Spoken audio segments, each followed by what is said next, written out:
የተወሰኑ የቻይና ግዛቶችን ለመውሰድ ጦርነት ያካሄድ ነበር። የነማኦ ኮሚኒስት ፓርቲ ለድል ከበቃ በኋላም የአብዮቱ ጠላቶችና አደናቃፊዎች ባላቸው ላይ እርምጃ ወስዷል። እንግዲህ በዚህ ሁሉ የእልቂት ሰንሰለት ውስጥ የሞቱትን ለመገመት ይከብዳል። ግና በነማኦ የቻይና ሕዝባዊ ሪፐብሊክ ስትመሠረት የሕዝቧ ብዛት 540 ሚሊዮን ነበረ። በመልሶ ግንባታ ላይ የነበረችው ሰፊዋና ትልቋ ቻይና ታዲያ የበዛ የሚሠራ ጉልበት ትፈልግ ነበረ። ቁጥሩ የበዛው 540 ሚሊዮን ሕዝብም ያኔ በቂ አልነበረም። ማኦ ዜዱንግ ደግሞ የቻይና ታላቅነት ከሕዝቧ ብዛት ይመነጫል የሚል እምነት ያላቸው ናቸው። በመሆኑም ቁጥሩ የበዛ ቤተሰብና የበዙ ልጆች እንዲኖሩ ይበረታታ ነበረ። እናም ወላጆች እስከ 6 ልጆች ይወልዱ ነበር። የሕዝብ ብዛትም በ71 በመቶ እስከ ማደግ ደረሰ። በ27 ዓመታት ውስጥም የቻይና ሕዝብ ብዛት በ400 ሚሊዮን ነበር የጨመረው። 450 ሚሊዮን ከነበረበት በቀጥታ 950 ሚሊዮን ደረሰ። በዚሁ ከቀጠለ በ2000 ዓመተ ምህረት የቻይና ሕዝብ ብዛት 1.5 ቢሊዮን ይደርሳል ሲሉም የመስኩ ሙያተኞች ተነበዩ። አስቸኳይ የቤተሰብ ምጣኔ እርምጃ ይወሰድ ዘንድም መወትወት ጀመሩ። ማኦ ዜዱንግ ግን የሚሰሙ አልነበሩም። የሕዝብ ብዛት ቁጥጥር ማለት የቻይናን ሕዝብ ደም ሳይፋሰስ መግደል ነው በሚል አቋማቸው ጸኑ።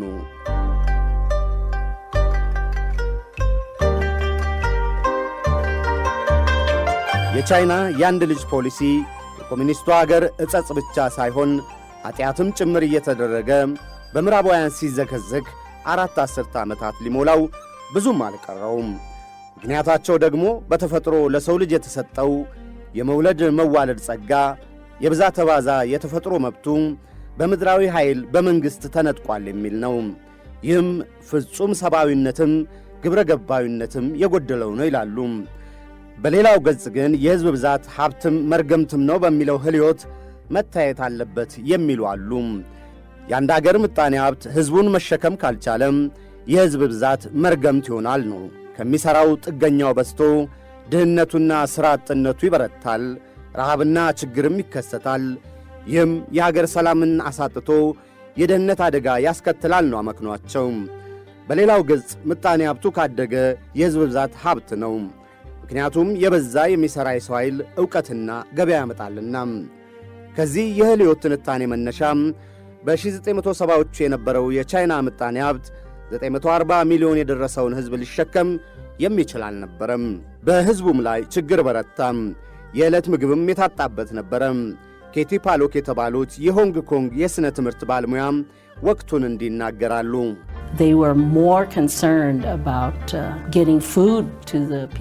ፖለቲከኞቹ ከፍተኛ ትኩረት ለሕዝቡ የሚበላ መፈለግ ላይ ነበር። ምክንያቱም ብዙ ሕዝብ ካለና እነሱን የሚመግብ እህል ማምረት ካልተቻለ የበዛ ረሃብ ይከተላል።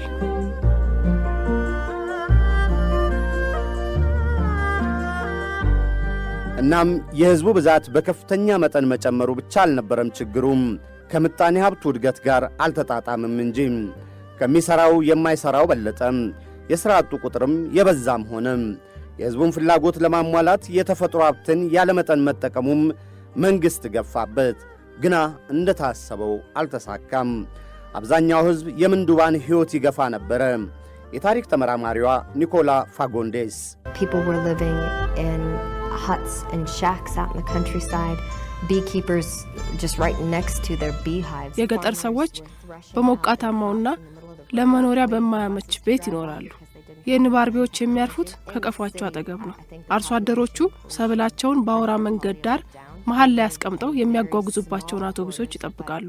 ምክንያቱም በዛን ወቅት ዘመናዊ የሚባል ቴክኖሎጂ አይጠቀሙም። በከተማው ደግሞ የሕዝቡ መብዛትና የአየር ብክለቱ የኑሮ ጥራት ደረጃውን ዝቅ አድርጎታል። ሰዎች የሚኖሩት እጅግ በጣም በተጣበበ አካባቢ ነው።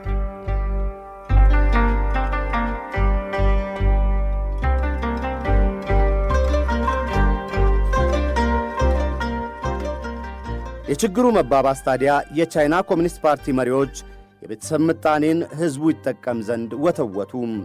መንግሥት የበዙ የወሊድ መከላከያ መድኃኒቶችን አምርቶም በርካሽ አቀረበም። ዜጎችም ዘግይተው ዕድሜያቸው 30 መጨረሻ ላይ ይጋቡ ዘንድ ቁጥሩ ያነሰ 2 ያህል ልጆች ይወልዱ ዘንድ መምከር ያዘ። ይህም ሆኖ የቻይናን ሕዝብ ብዛትን ከመመንደግ አልታደገውም። ነገሮች እንዲህ አስቸጋሪ በሆኑበት ወቅትም የቻይና አብዮት አባት ማኦ ዜዱንግ አረፉ። የሀገሪቱ ዕጣ ፈንታም በቀጣዩ መሪ ዴንግ ሻኦፒንግ ላይ ወደቀ።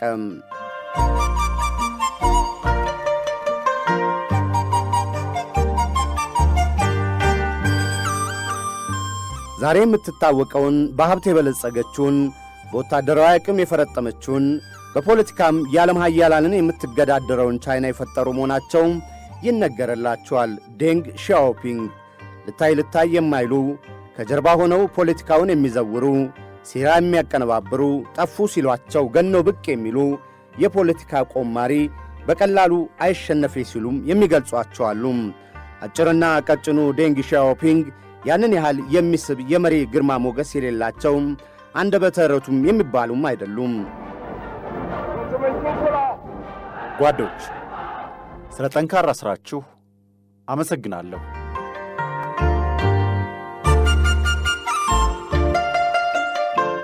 የጓዶቻቸው ምላሽ ደግሞ ሕዝቡን እናገለግላለን የሚል ነው። በዴንግ ሻኦፒንግ ብልህነትና ብልጠት በርካቶች ይስማማሉ። የፖለቲካ ነገር በመዘወር ያላቸው ክህሎትም አይክዱላቸውም። ተንኰለኛም ናቸው ይሏቸዋል። ግና ሁሉም ቻይናን ወደ ቀደመው ታላቅነቷ የመለሱ መሆናቸው ላይ ይስማማሉ። በተቃራኒው ዴንግ ሻኦፒንግ በክፉ የሚነሱባቸው ነገረ ጉዳዮች አልታጡም። በቲያሜን አደባባይ ለለውጥ ፍለጋ የወጡ ቻይናውያንን ታንክ ጭምር ተጠቅመው የወሰዱት እርምጃ አንዱ ነው። ሌላው ደግሞ የቻይና የአንድ ልጅ ፖሊሲ ይሰኛል።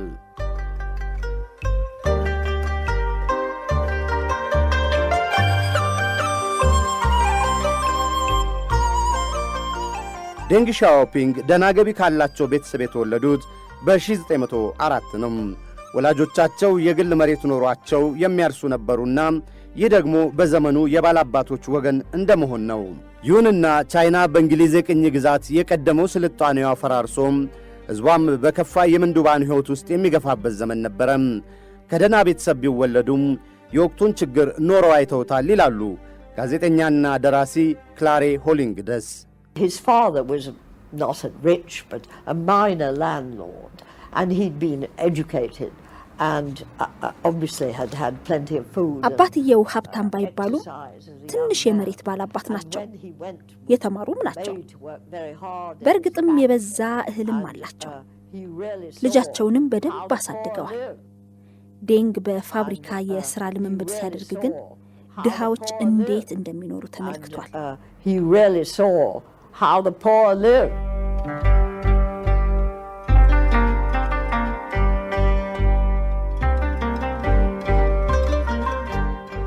ዴንግ የ15 ዓመት ልጅም በነበሩ ጊዜ ወደ ፈረንሳይ አቀኑ። ምክንያቱ ደግሞ የሥራ ልምምድ ለማድረግ ነበረ።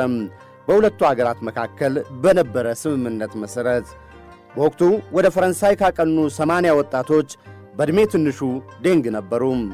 አባታቸው በሸኟቸው ጊዜም ምን ልትማር ነው ወደ ፈረንሳይ የምታቀናው ሲሉ ለጠየቋቸው ጥያቄ የሰጡት መልስ በድርሳነ ታሪካቸው ሰፍሮ ይገኛል። ቻይናን የሚያድን ዕውቀትና እውነት ከምዕራባውያን ለመማር የሚል ነበር የዴንግ መልስ። በፈረንሳይ ቆይታቸውም በብረታ ብረትና በትራክተር ፋብሪካዎች ሰርተዋል። በዚህ ጊዜ ነው በፈረንሳይ የሚንቀሳቀሰውን የቻይና ኮሚኒስት ፓርቲን የተቀላቀሉት።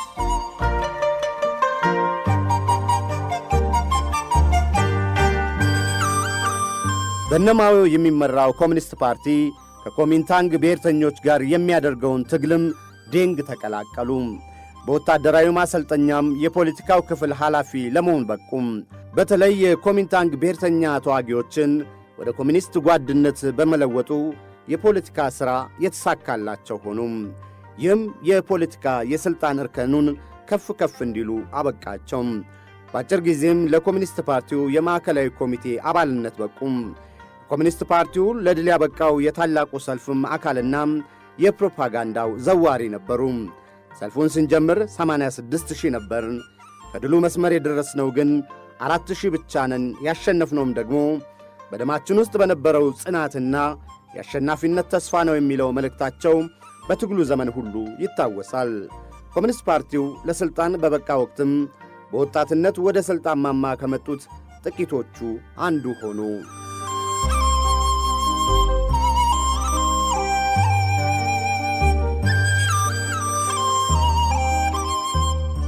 በኮሚኒስት ፓርቲው ከፍተኛ የሥልጣን ክበብ ዴንግ ስፍራ ቢኖራቸውም ጥልፍልፍ የበዛበት ነበረ። ይህንን ጥልፍልፍ ሲከፋ ድምፃቸውን እያጠፉ ሲመች ወደ መንበር እየመጡ ሥልጣን መቆናጠጣቸው ነው አይሸነፌው የሚል ስም ያሰጣቸው። በስምንተኛው ጉባኤም የማዕከላዊ ኮሚቴ ውስጥ ካሉት የሥልጣን ደረጃዎች የበዙትን ተቆጣጠሩ። ለጉባኤተኛውም እንዲህ ነበር ያሉት። የቻይና ኮሚኒስት ፓርቲ ሁልጊዜ ከቻይና ሕዝብ ጎን ነው። እናም እኛም ሕዝቡ የሚጠብቀውን እንጨርሳለን።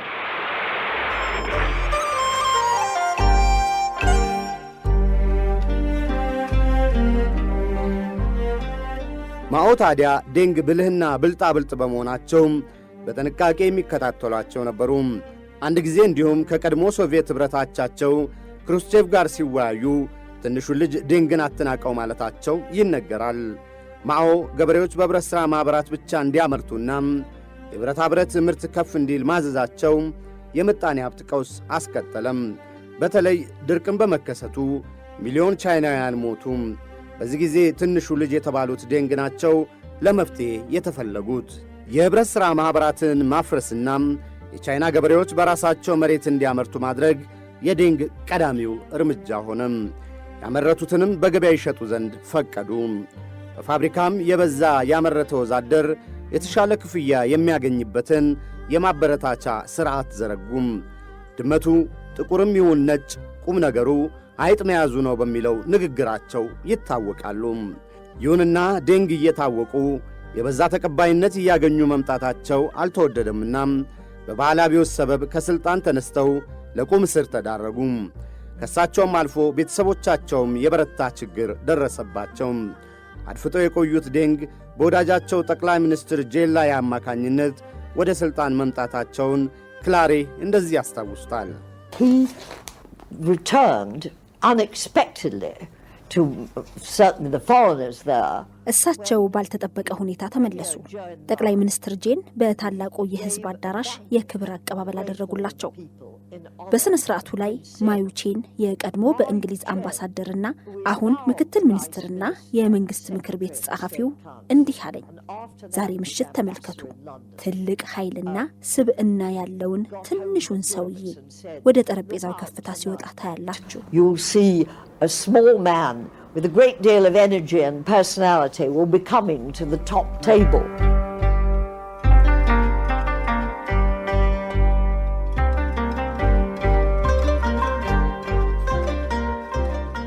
የማኦን ሞት ተከትሎ በቻይና ኮሚኒስት ፓርቲ ከዛ ቀደምም ሆነ በኋላ ታይቶ የማይታወቅ የሥልጣን ሽኩቻ ተፈጠረም። ሽኩቻው ደግሞ አራቱ ወረበሎች የተባሉት የማኦ ሚስት ጃንጂንግ፣ ያዌን ዋን የማኦ ጸሐፊ፣ ዣን ዡንግ ጃው የማኦ ከፍተኛ የፕሮፓጋንዳ ሹምና ዋን ሁን ሁዌን በማኦ የሚወደዱ ወጣት መሪ በአንድ ወገን ሲሆኑ ጠቅላይ ሚኒስትር ጄን ደግሞ አራቱ ወረበሎች በተባለው ቡድን ሥልጣናቸውን ላለማስነጠቅ የራሳቸውን ደጋፊ ሰብስበው በሌላ ወገን ተፋጠጡ። ዴንግም ከወዳጃቸው ጠቅላይ ሚኒስትር ጄን ወገን ተሰለፉ። የአራቱ ወረበሎች ቡድን አባላትም የበዛ የጥላቻ ቅስቀሳ ያደርጉ የነበሩት በዴንግ ላይ እንደነበረ ክሌሪ ይናገራሉ። እነሱ ዴንግን ለማግኘት በእጅጉ ጓግተው ነበር። እሷ በተለይ ሁልጊዜ ጥልቅ የሆነ ተቃውሞ ለዴንግ አላት።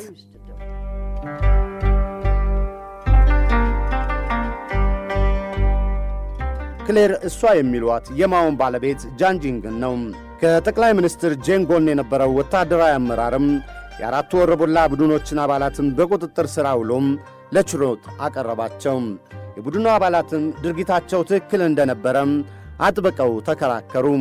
በተለይ የማኦ ሚስት ጃንጂንግ እንዲያውም ተደፈርኩ ከማለትም በላይ ችሎቱን እስካለመቀበል የሚደርስ ክርክር አካሄዱ።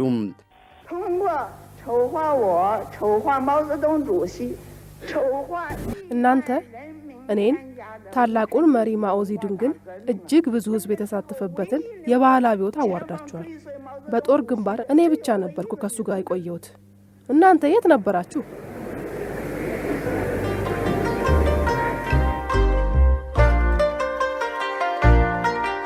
በክርክሩ ግን አራቱ ወሮበሎች የተባሉት ሊያሸንፉ አልቻሉም። ጥፋተኛ ተብለውም ተቀጡም።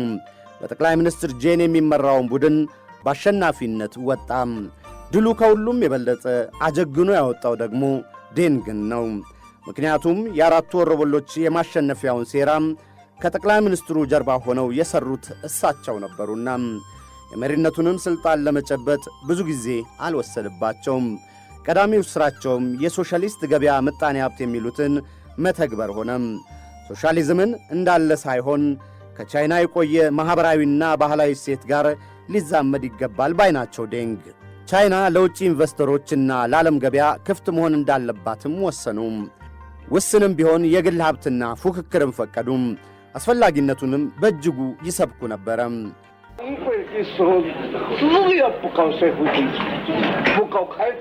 ቻይና ራሷ ከፈጠረችው ሶሻሊዝም ጋር ካልቆየችና በሯን ክፍት አድርጋ የሕዝቧን ኑሮ የሚያሻሽል ምጣኔ ሀብት ካላሳደገች ያኔ የመጨረሻዋ ነው።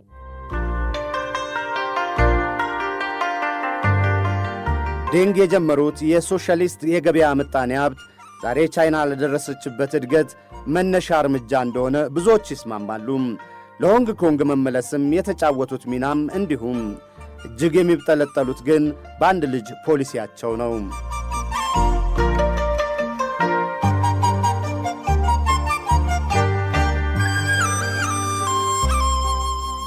የቻይና የአንድ ልጅ ፖሊሲም ከምጣኔ ሀብት በላይ የሆነ የመጣውን የሕዝብ ብዛት ለመመጠን የታሰበ ነው።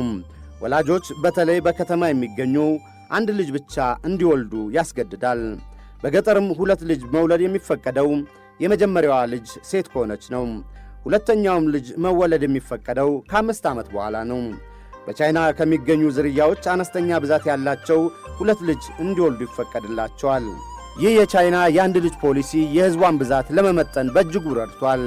ባለፉት 27 ዓመታት 400 ሚሊዮን ሰዎች አሁን ባለው ከ1.3 ቢሊዮን በሚበልጠው የቻይና ሕዝብ ላይ እንዳይጨመር አድርጓልና ለዚህም ከተባበሩ መንግሥታት ድርጅት የሥነ ሕዝብ መሥሪያ ቤት ሳይቀር ሙገሳ አግኝቷል። ምዕራባውያንና የበዙ ቻይናውያን ግን መቃወማቸው አልቀረም። ቀዳሚው የተቃውሞ መነሻ ፖሊሲው በቻይና የወንድና የሴት ብዛትን አዛብቷል የሚል ነው።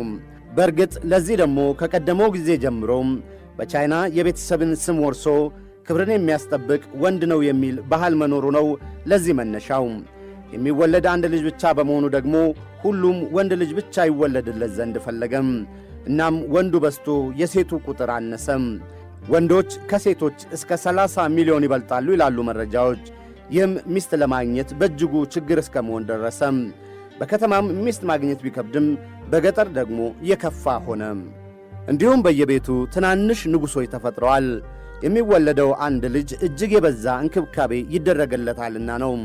ሁለተኛው የተቃውሞ ምክንያት ደግሞ የውርጃ መብዛት ነው። ሴት ልጅ መሆኗን ካወቁ ብዙዎች ያስወርዳሉ። ልጅ ወልደው ያረገዙ ደግሞ በግድም ቢሆን እንዲያስወርዱ ይደረጋሉ። በአንድ ዓመት ብቻ 13 ሚሊዮን የግዳጅ ማስወረድ በቻይና እንደሚደረግ መረጃዎች ያሳያሉ። ይህም በቀን ከ35,000 በላይ ማለት ነው። ደብቀው የሚወልዱ ደግሞ የበረታ ቅጣት ይጠብቃቸዋል። የተወለዱትም ልጆች እንደ ዜጋ ሊያገኙት የሚገባቸውን የመማር የጤናና ሌሎችም አገልግሎቶች አያገኙም። በቅጣቱም የተነሳ የአካባቢ ሹሞች ለበዛ ሙስና ይጋለጣሉ። በተለይ በገጠሩ አካባቢ ይህ ደግሞ የከፋ ነው።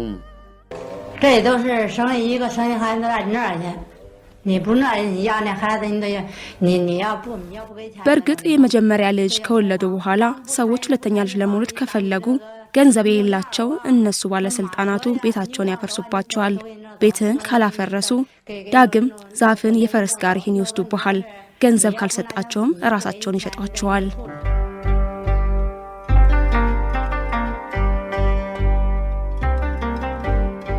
ሌላው የጉድፈቻ መብዛት ነው። በተለይ ሴቶች ሲወለዱ ወላጆች ስለማይፈልጓቸው ጥሏቸው ይሄዳሉና ይህም የበዙ ወላጅ አልባ ሴት ሕፃናት በምዕራቡ ዓለም በጉድፈቻ እንዲሰጡ ምክንያት ሆኗል። እንዲህ የበቃ የሚባል አመክንዮ እየቀረበበት የሚተቸው የቻይና አንድ ልጅ ፖሊሲ ተግባሪው ዴንግ ሻኦፒንግ ቻይናን ለ12 ዓመታት መርተው ከሞቱ 22 ዓመት ሆኗቸዋል። በእርግጥ ቻይና ዛሬ ለደረሰችበት የምጣኔ ሀብት ወታደራዊና ፖለቲካዊ ኃያልነት የዴንግ መንገድ ነው የሚሉ ይበዛሉ። በእሳቸው ጊዜ የሕዝብ ብዛት መርገምት ሆኖ ቻይናን ያጠፋታል በሚል የተጀመረው የአንድ ልጅ ፖሊሲ ዛሬ ይለወጣል እየተባለ ነው። ባለፈው ሳምንት በዝግ የተሰበሰቡት የቻይና ኮሚኒስት ፓርቲ ከፍተኛ ሹሞች ፖሊሲው ተለሳልሶ 2 ልጅ መውለድ እንዲፈቀድ ወስነዋል እየተባለም ነው። ዛሬ ከዓለም ሁለተኛ የሆነው የቻይና ምጣኔ ሀብት የበዛ የሰው ኃይል ይፈልጋልና የሕዝቧ ብዛት መርገምት መሆኑ ቀርቶ ሀብት መሆኑ ላይ ደርሷል ማለት ነው። ግና ላለፉት 27 ዓመታት ለሀገርና ለልጅ የበዛ ዋጋ መከፈሉ የሚዘነጋ አይደለም።